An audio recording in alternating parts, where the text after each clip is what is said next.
Hey Billy, how you going? Hello. Hello, how are you? I'm good, thank you. How are you? I'm very well. From the Daily Aus, I'm Billi FitzSimons, and this is Young, Dumb and Informed. This is the podcast where we give you the starter pack for some of the biggest issues facing young people. On today's episode, we're talking about the housing market crisis. At the Daily Aus, we hear time and time again from our audience that they just don't believe that they will be able to buy a house in their lifetime given the surging prices we've seen across the country, particularly in the metropolitan areas. So we wanted to speak to the government, to the opposition, and to a person who has personal experience with this to find out what the issue is and what they believe the solutions should be. The housing market has become a competitive sport where the winners make the most money and the losers are first home buyers and low-income renters. We have policies, as I've already announced on the weekend and in the years prior to that, which are helping first home owners buy their first home.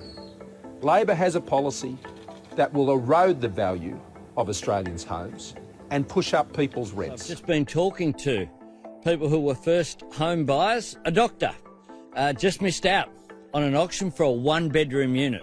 It just shows how tough it is for people to get into housing. Look, we definitely have the highest level of first home owners since 2009. So we are doing well with first homeowners, and that's because we've put in place some effective programs. When COVID hit, there were expert predictions that the market would slow down and it would become more affordable for all of us.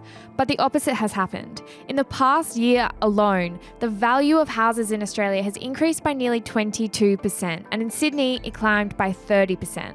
That stat is particularly stark when you compare it to the fact that wages for Australians only went up by about 2% in the same period.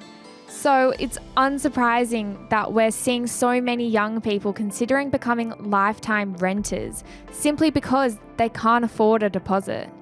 It's clear this is going to be a big election issue. At the end of the day, being able to buy a home is part of the Australian dream, and it's slowly becoming the Australian nightmare. As always, I spoke to 3 different people with 3 different perspectives about this issue. Firstly, I interviewed Jason Falinski. He's from the Liberal Party, the party that is currently in government. And he's important when we talk about the housing market crisis because he's currently leading a parliamentary inquiry into housing affordability and supply in Australia. My name is Jason Falinski. I'm the member for Mackellar, which means I sit in the federal parliament. I'm currently the chair of the House Standing Committee on Tax and Revenue, and we are conducting an inquiry into housing affordability and supply. So Jason Falinski is our voice from the government on this episode. And like always, I interview a politician on the opposite side of politics too. His name is Jason Clare, and he's the Shadow Minister for Housing and Homelessness. My name's Jason. I'm a dad and a father, but also a politician. Apologies for that.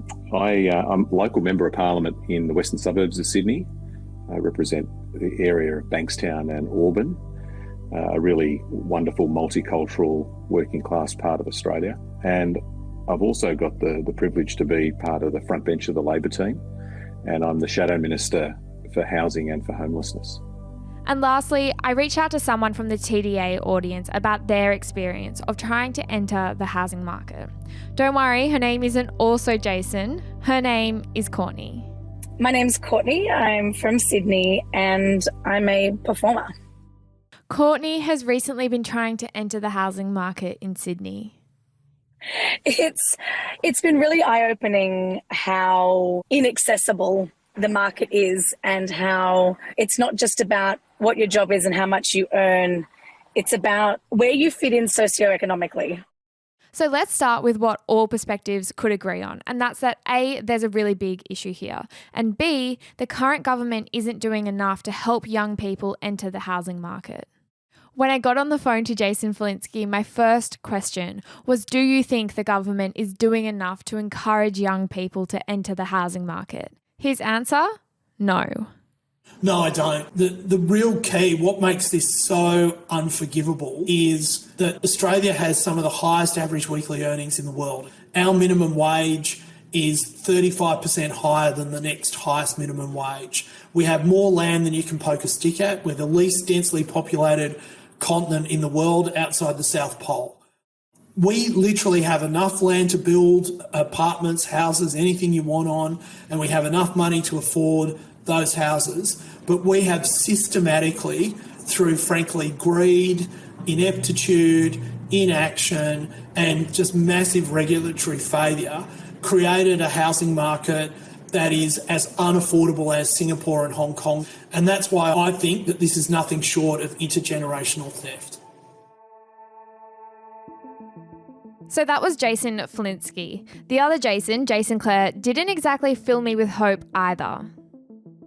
Well, the government's been in power now for almost a decade, and it's not getting easier to buy a house. It's getting harder, and not just to buy, it's harder to rent than ever before. And there are more homeless Australians today than ever before. House prices haven't just gone up, rents have gone up through the roof. And a lot of people listening to this podcast who dream of one day owning a home, be seeing those prices going up and be thinking, how do I save a deposit to buy a house when so much of my income every week goes in rent?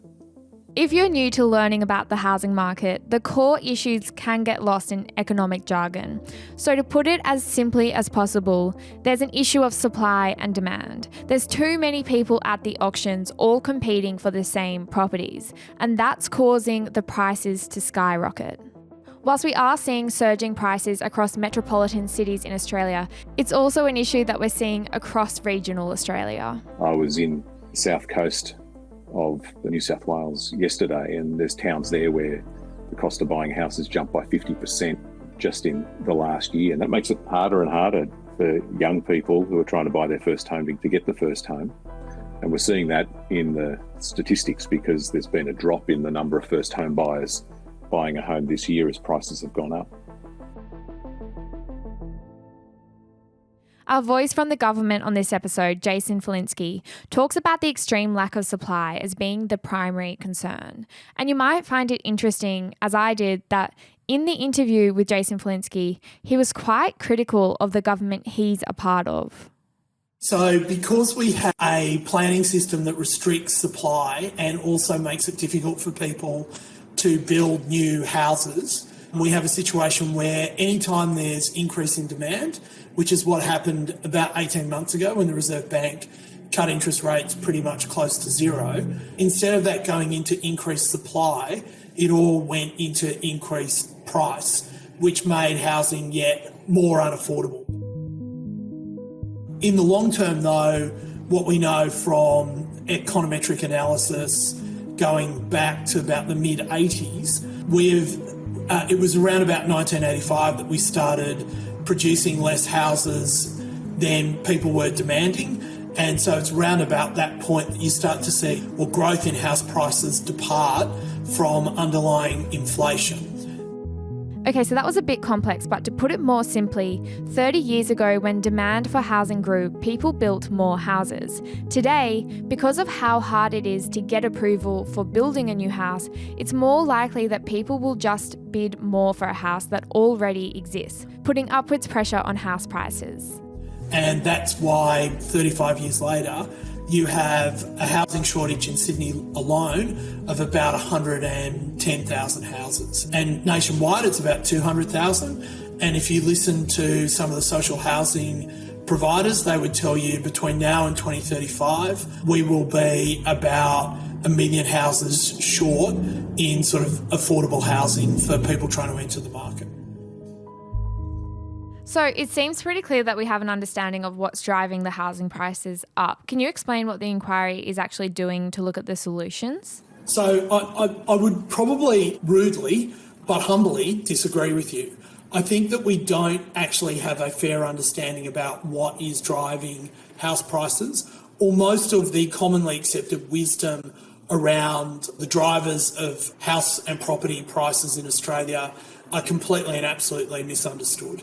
We don't actually want to deal with what are some of the really difficult issues in front of us, which actually means taking on some entrenched interest groups in this area. And so the result of that is that we just get a housing market that every year becomes a little bit less affordable.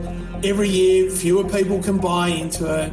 Every year, someone else gets blamed and a new theory arises, but we don't deal with the underlying long-term fundamental driver of price increases in Australia.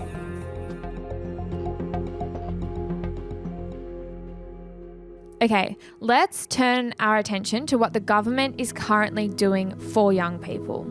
The First Home Loan Deposit Scheme is one of the key areas of policy for the federal government when it comes to helping young people enter the market. This is an initiative to help first home buyers purchase their first home sooner. So usually, the rule to borrow money from the bank for a home loan is you need to save 10%. So if you want to buy a $500,000 property, you'll need $50,000.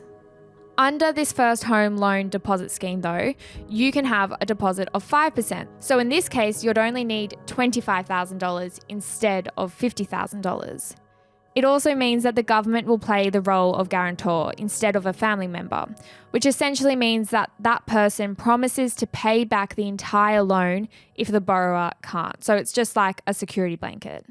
There are some requirements on the properties. For example, in Melbourne, the property you use the scheme on can't be more than $700,000, but those are the basics.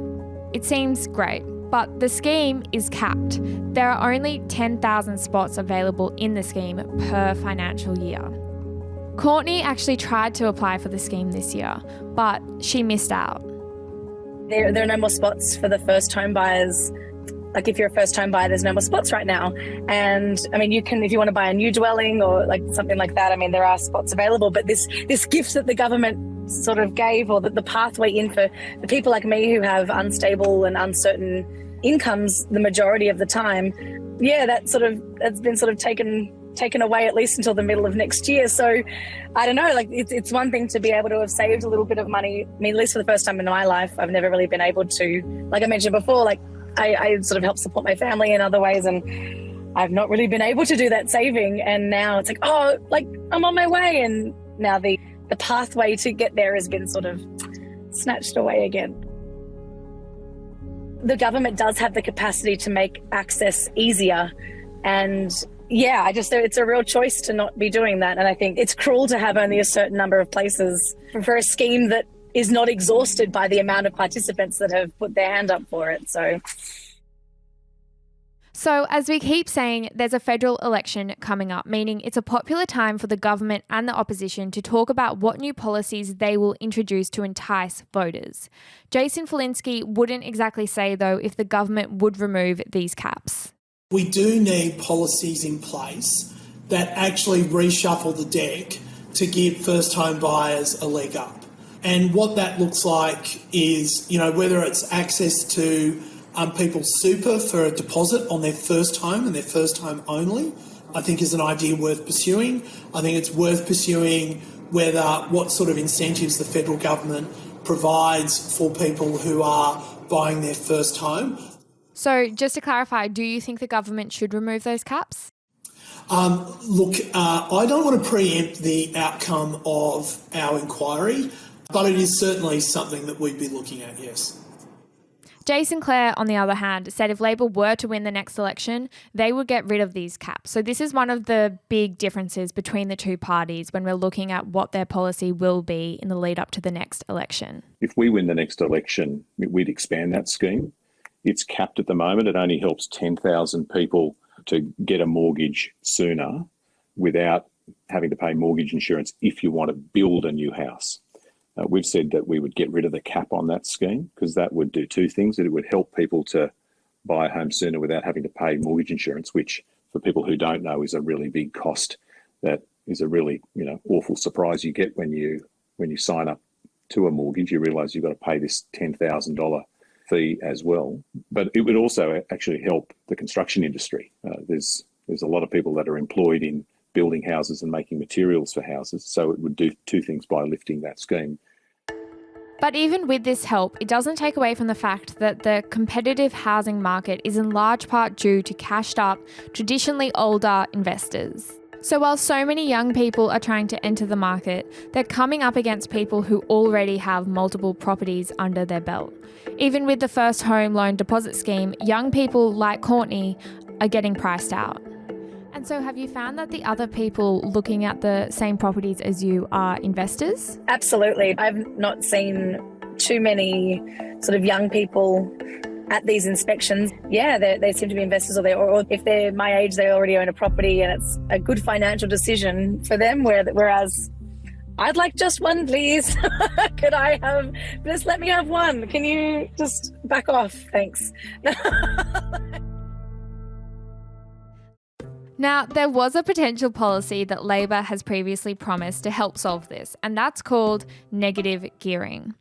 This is a strategy used by investors to reduce tax. It's admittedly a bit of a confusing term, but it's basically the situation where the cost of owning an investment property, so your mortgage repayments, is more than the rent you're earning from a tenant.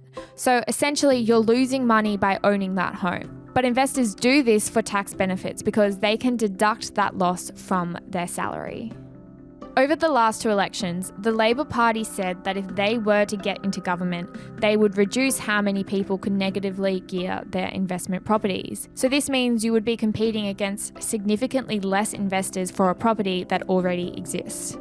So that's what Labor promised at the previous elections, but this year they announced they were scrapping it altogether. According to Jason Clare, it was part of the reason they lost those elections. Well, we took it to the last election. We actually took it to the election before that as well.